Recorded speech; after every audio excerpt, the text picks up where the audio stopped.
मेरी जो खुद की सुर रहमान थेरेपी की जो जर्नी है, ये स्टार्ट हुई थी 2019 में।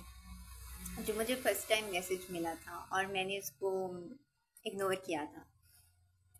हम सब ऐसे होते हैं। मैं एक्चुअली प्रोजेक्ट करी थी, तो मेरी मैम थी, उनके बिल्कुल साथ वाले ऑफिस में दूसरी मैम होती थी। तो आई डोंट नो, मुझे अब याद नहीं है। तो उन्होंने मुझे कहा कि ये ना सूर्य रहमान का कार्ड दिया, ब्लैक वाला। फर्स्ट टाइम मुझे तब मिला था कि मुझे उन्होंने मुझे कहा कि ना मुझे लगता है आपको ज़रूरत है, तो ये सूर्य रहमान थेरेपी है, इसको आप करें। और उन्होंने मुझे एक दो बातें कही, वो मुझे अब याद नहीं है सही से। तो उनके पास जो मेरी फ्रेंड प्रोजेक्ट करी थी, तो मैंने उससे पूछा कि तुम्हें दिया है कार्ड ऐसा ना, तो उसने कहा नहीं मुझे तो नहीं दिया। तो मैं तब सोच में पड़ गई कि मुझे पता नहीं क्यों मिला है ये कार्ड। उस टाइम मैं बहुत जजमेंटल होती थी, और अभी भी मैं जब लोगों से मिलती हूँ और जो इस तरह जजमेंटल होते हैं मेरी तरह, तो फिर मुझे ये होता है कि नहीं, मुझे भी इतना टाइम लगा।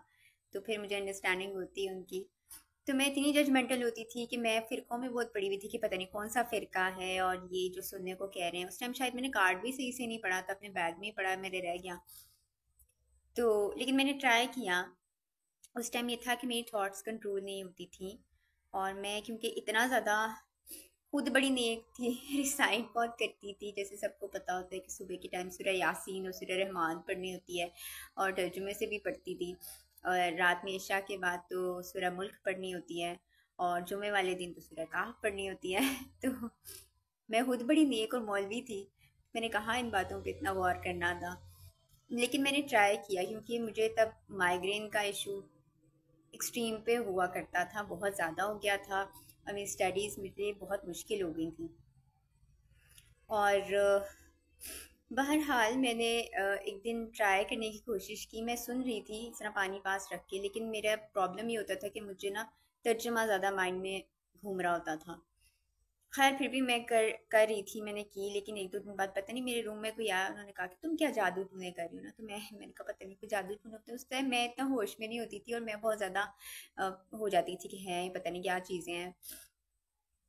बहरहाल पता नहीं मेरे से हुई उस टाइम थेरेपी या नहीं हुई, मुझे याद नहीं है सही से कुछ। लेकिन उसके बाद मैंने नहीं इतना किया कुछ, या मैंने मेरे सामने से नहीं गुजरी कोई वीडियो इस तरह डॉक्टर जावेद की। और ख़ैर मैं अपने ज़िंदगी में आगे बढ़ती गई, लेकिन मेरे हालात और ख़राब होते गए, क्योंकि मैं खुद बड़ी मौलवी थी। मुझे तो ज़्यादा पता था, और या नहीं समझती इतनी। और फिर उसके बाद ये हुआ कि माइग्रेन काफ़ी ख़राब हो गई। फिर एक दफ़ा हॉस्पिटल जाना पड़ा मुझे, डिहाइड्रेशन हो गई, तो वहाँ मेरी ड्रिप उल्टी पड़ गई। वहाँ से तो मैं भागी कि मैंने नहीं, दवाइयों वगैरह से मैं डर गई। इसलिए डर गई क्योंकि एक तो वो ड्रिप उल्टी पड़ी थी, फिर मैं घर आ गई तो मुझे मेडिसिन दी थी उन्होंने कि आपने खाने के बाद खानी है, नहीं तो वॉमिटिंग हो जाती थी मुझे। तो मैंने वो खाई, तो मेरी और दोबारा तबीयत ख़राब हो गई। और मुझे करंट्स फ्लोट करते थे इस तरह आर्म्स पे, और जिस तरह मैं होश में ज़्यादा नहीं होती थी, ख़राब कंडीशन में होती थी। मेरे घर वालों ने मुझे किया थोड़ा साइकोलॉजिकल कि कुछ नहीं होता, तुम डीप ब्रीदिंग करो, ये तुम्हें बस तुम्हारा वहम है, ये तुम्हें फील होता है। तो मैंने सोचा कि मैंने तो बर्दाश्त करना है ना, जो होगा तो मेरे साथ होगी। तो मैंने तौबा की, मैंने कहा अभी अब मुझे नहीं जाना हॉस्पिटल, क्योंकि मैं इतना ज़्यादा डर गई थी उस इंसिडेंट से। उसके बाद फिर मैंने, एक टाइम आया, मैंने साइकोलॉजिकल सेशंस भी लिए कि मैं थोड़ा सा ठीक हो जाऊंगी, मैं वापस आ जाऊंगी लाइफ में। लेकिन उनका भी असर नहीं हुआ, बल्कि वो भी उल्टे पड़े थे, क्योंकि मेरी थॉट्स कंट्रोल नहीं होती थी। और फिर मैंने, एक टाइम आया, सब कुछ छोड़ दिया। मैं इतना आइसोलेशन में चली गई। मैंने कहा मुझे नहीं कुछ करना लाइफ में। मैंने अपना लैपटॉप बंद करके अंदर रख दिया, और हर चीज़ बंद हो गई मेरी। मुझसे होता ही नहीं था, मैं कर नहीं पाती थी। और माइग्रेन मुझे हो रहता था, उसी तरह ज़्यादा रहता था। और मैं सोचती थी उस टाइम ये, बल्कि अब घर वाले भी बेचारे परेशान हो रहे होते हैं, और मैं दर्दियाँ नहीं लेना चाहती थी कि भाई मेरी तो एज भी इतनी नहीं है, तो ये मेरे साथ ऐसे क्यों हो गया। और मेरे पास कोई इसका इलाज नहीं है, कोई ट्रीटमेंट मुझे नहीं मिल रहा। तो उसके अलावा जब भी मैं किसी का सुनती थी और किसी की बीमारी का, तो मैं ये बहुत ज़्यादा सोचती थी उस टाइम कि ये बीमारियां क्यों हमें हो रही हैं, मतलब इसका कोई स्पेसिफिक ट्रीटमेंट मतलब हम होते ही क्यों है ना, ये माइग्रेन क्यों आ गया। मैं हम अच्छे भले होते हैं, बचपन में होते हैं जब हम बिल्कुल सेहतमंद होते हैं, एक हेल्दी लाइफ गुजार रहे होते हैं, फिर इस तरह अचानक इस तरह की बीमारियां हो जाती हैं और फिर मेडिकल ट्रीटमेंट्स चलते हैं, कुछ बीमारियों के चलते ही रहते हैं। तो ये सब क्या है।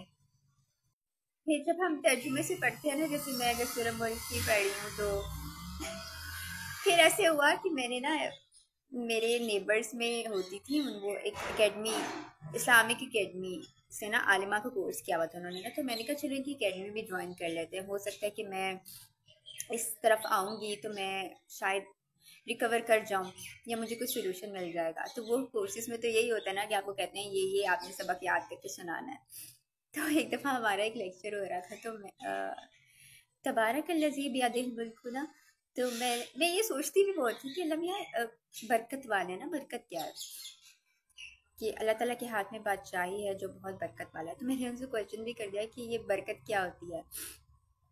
जाहिर है और बंदा यही सोचता है कि अब तर्जुमे से भी पढ़ रहे हैं तो समझ, ये प्रैक्टिकल में मुझे दिख नहीं रहा था। मेरी ज़िंदगी में एक अंधेरा छाया होता था, मैं अंधेरे में ज़िंदगी गुजार रही थी और पढ़ भी लेती थी, जैसे सूरह बकरा भी पढ़ पढ़ के सिबगत अल्लाह, अल्लाह का रंग जिन पर चढ़ जाता है। ये कहा कैसे चढ़ता है ना, मतलब मैं पढ़ रही हूँ, मैं जिक्र तो कर रही हूँ, अल्लाह के जिक्र से दिल इत्मीनान पाते हैं, लेकिन ये इत्मीनान आ नहीं रहा, वो दिल वाली कैफियत नहीं आ रही दिमाग पे। साइकोलॉजिकल सेशंस में भी मेंटल एक्सरसाइजेस वो मुझे नहीं वारा खा रही थी। और इस तरह मैं अगर किसी कोर्स में गई आलिमा की तो वो याद कर करके सुनाना, उससे मेरे दिल का हाल ठीक नहीं हो रहा था। खैर फिर एक दिन जब बिल्कुल मेरी बस हो गई ना, बल्कि ये भी होता है कि आप तहज्जुद में दुआ करें तो दुआ कबूल हो जाए कि अल्लाह ताला आपके हाथ में तो बात चाहिए। तो हमने तो यही सोचा था ना कि अल्लाह मियाँ आप तो सब कुछ कर सकते हैं, प्लीज़ आप मेरे लिए ये कर दें, मुझे ये चाहिए, या मेरी हालत आप जल्दी से ठीक कर दें। फिर नहीं होती तो फिर और कि अल्लाह मियाँ क्यों आप मेरी दुआ भी नहीं कबूल कर रहे। फिर जब मेरी बस हो गई ना, तो मैंने वाकई में एक दिन नमाज पढ़ के दुआ की कि अल्लाह मियाँ अब मेरी बस हो गई है, मुझे कुछ समझ नहीं आ रही, प्लीज़ आप मेरी मदद करें। ये मैंने अपने पिछले एक वीडियो में भी डिस्कस किया था, माइग्रेन वाली ना। उसके बाद फिर मुझे यूट्यूब पे डॉक्टर जवेद की वीडियो मिली जो दुआ करवा रहे थे कि दिल साफ़ करें, सबको माफ़ करें और अपने गुनाहों पे शर्मिंदा हो जाए और दिल के काबे से 307 गुट टूटे तो अल्लाह आता है। तो ये जब मैंने दुआ की, मेरी आंखों में आंसू आए, मुझे एकदम से जो रिलीफ फील हुआ। तो उसके बाद मैंने फिर सूरह रहमान थेरेपी उसके बाद तब मैंने प्रॉपरली की। ये बात है 2023 की। और उसके बाद मैंने सर के लेक्चर्स देखना शुरू किए और जितने सवालों के जवाब थे ना, वो मुझे खुद ही मिले। मैं आज तक सर से नहीं मिली, मैं किसी दुआ पर्सन से पर्सनली नहीं मिली। मुझे जो कुछ मिला मुझे फ्री मिला, कि बिल्कुल फ्री थेरेपी है और इसके लिए तो थैंक यू भी नहीं लेते। और सब वीडियोस आपको अवेलेबल हैं और मैंने सब फॉलो किया, सर को फॉलो किया फेसबुक पे, और मैं उनका जो चैनल है मस्त मस्त हीलर्स, उस पे वीडियोस देखती रही और मेरी हर जो उलझन थी उसका जवाब मुझे आहिस्ता आहिस्ता मिलता रहा। और जो मेरा दिल, वाकई मैं जो चाह रही थी कि मेरा दिल क्यों अंधेरे में है, तो वो इसीलिए था क्योंकि बहुत सारे गिले शिकवे हमारे दिलों में होते हैं और हम उनको मैं तो नहीं फेस कर पा रही थी। और जैसे कहा जाता है कि नफ़रत ही असल बीमारी है, तो हम नफ़रत कर रहे होते हैं लोगों से, उनके रवैयों की वजह से, या वो हमें बहुत ज़्यादा दुख दे जाते हैं। और ये बात यहाँ से, ये एक वाहिद जगह थी जहाँ ये कहा जाता है कि आपके साथ जिसने बहुत ज़्यादती कर दी ना, आप अल्लाह की खातिर माफ़ कर दें, और अल्लाह ताला तो माफ़ करने वाले को इतना पसंद करते हैं। और अल्लाह का जो प्यार मिला, जो प्यार ढूंढ रही थी, अनकंडीशनल लव की बात थी जो ढूंढ रही थी, वो यहीं में। एक और बात ऐड करूँगी कि अब मुझे मेरी फील्ड से रिलेटेड लोग मिलते हैं ना, तो वो, क्योंकि मैं भी इसी से गुजरी, कि जब हम बहुत ज़्यादा पढ़ाइयाँ करते हैं ना तो हमें लग रहा होता है कि हम ज़्यादा जानते हैं और ये तो आम सी चीज़ है। अच्छा ये क्या है, माफ़ कर देना या सूरह रहमान सिर्फ सुन लेना 7 दिन, ये तो कुछ भी नहीं है। तो शायद मैं उस ज़माने में मेरी भी थिंकिंग कुछ इसी किस्म की थी, तो मैं इतना फील नहीं करती। लेकिन ये जो गिद्दड़ सिंगी है ना, ये वाकई कुछ है।